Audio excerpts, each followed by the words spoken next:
Assalamualaikum warahmatullahi wabarakatuh. Sahabat beriman. Pada zaman dahulu, ada seorang saleh ahli ibadah dari kalangan Bani Israel.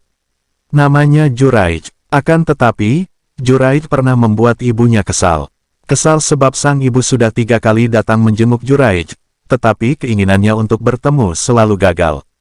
Pasalnya, Juraij sibuk terus dengan ibadahnya, sehingga membuat sang ibu mendoakannya dengan doa yang buruk. Sehingga Allah pun mengabulkannya. Tonton sampai akhir, agar tidak sesat, dukung channel ini dengan cara like, komen, dan subscribe. Terima kasih. Di dalam salah satu riwayat, dari Abu Hurairah, ia berkata, Rasulullah Shallallahu Alaihi Wasallam bersabda, tidak ada bayi yang dapat berbicara dalam buayan kecuali Isa bin Maryam dan bayi di masa Juraij. Lalu ada yang bertanya, wahai Rasulullah, siapakah Juraij? Beliau lalu bersabda, Juraij adalah seorang rahib yang berdiam diri pada rumah peribadatannya, yang terletak di dataran tinggi gunung. Terdapat seorang penggembala, yang menggembalakan sapinya di lereng gunung tempat peribadatannya, dan seorang wanita dari suatu desa menemui penggembala itu, untuk berbuat mesum dengannya. Suatu ketika, datanglah ibu Juraij, dan memanggil anaknya Juraij ketika ia sedang melaksanakan salat, wahai Juraij. Juraij lalu bertanya dalam hatinya, apakah aku harus memenuhi panggilan ibuku, atau meneruskan sholatku? Rupanya dia mengutamakan sholatnya. Ibunya lalu memanggil untuk yang kedua kalinya. Juraij kembali bertanya di dalam hati, ibuku atau sholatku? Rupanya dia mengutamakan sholatnya. Ibunya memanggil untuk kali ketiga. Juraij bertanya lagi dalam hatinya, ibuku atau sholatku? Rupanya dia tetap mengutamakan sholatnya. Ketika sudah tidak menjawab panggilan, ibunya berkata, semoga Allah tidak mewafatkanmu wahai Juraij, sampai wajahmu dipertontonkan di depan para pelacur. Lalu ibunya pun pergi meninggalkannya. Wanita yang menemui penggembala tadi, dibawa menghadap raja dalam keadaan telah melahirkan seorang anak. Raja itu bertanya kepada wanita tersebut, hasil dari hubungan dengan siapa anak ini? Dari Juraij, jawab wanita itu. Raja lalu bertanya lagi, apakah dia yang tinggal di tempat peribadatan itu?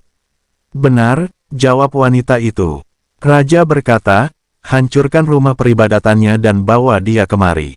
Orang-orang lalu menghancurkan tempat peribadatannya, dengan kapak sampai rata, dan mengikatkan tangannya di lehernya dengan tali, lalu membawanya menghadap raja. Di tengah perjalanan, Juraij dilewatkan di hadapan para pelacur. Ketika melihatnya Juraij tersenyum, dan para pelacur tersebut melihat Juraij yang berada di antara manusia. Raja lalu bertanya padanya, siapa ini menurutmu Juraij? Juraij balik bertanya, siapa yang engkau maksud wahai raja? Raja berkata, dia, wanita tadi berkata, bahwa anaknya, adalah hasil hubungan denganmu. Juraij pun bertanya kepada wanita tersebut, apakah benar engkau telah berkata demikian? Benar, jawab wanita itu. Lalu di mana bayi itu? Tanya Juraij. Lalu orang-orang menjawab, bayi itu di pangkuan ibunya. Kemudian Juraij pun menemuinya dan bertanya pada bayi itu, siapakah ayahmu? Atas kehendak Allah bayi itu pun menjawab, ayahku si penggembala sapi. Kontan sang raja berkata, apakah perlu kami bangun kembali rumah ibadahmu dengan bahan dari emas wahai Juraij? Tidak perlu wahai raja, jawab Juraij. Ataukah dari perak? Lanjut sang raja, jangan, jawab Juraij. Lalu dari apa kami akan bangun rumah ibadahmu wahai Juraij? Tanya sang raja. Bangunlah seperti sedia kala, seru Juraij.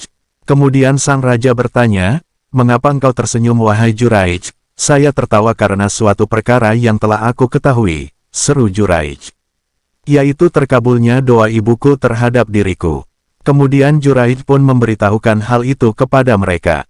Disebutkan oleh Bukhari dalam Adabul Mufrad, dikeluarkan pula oleh Bukhari, 60 kitab Al-Anbiya, 48 bab Wadkur fil Kitabi Maryam.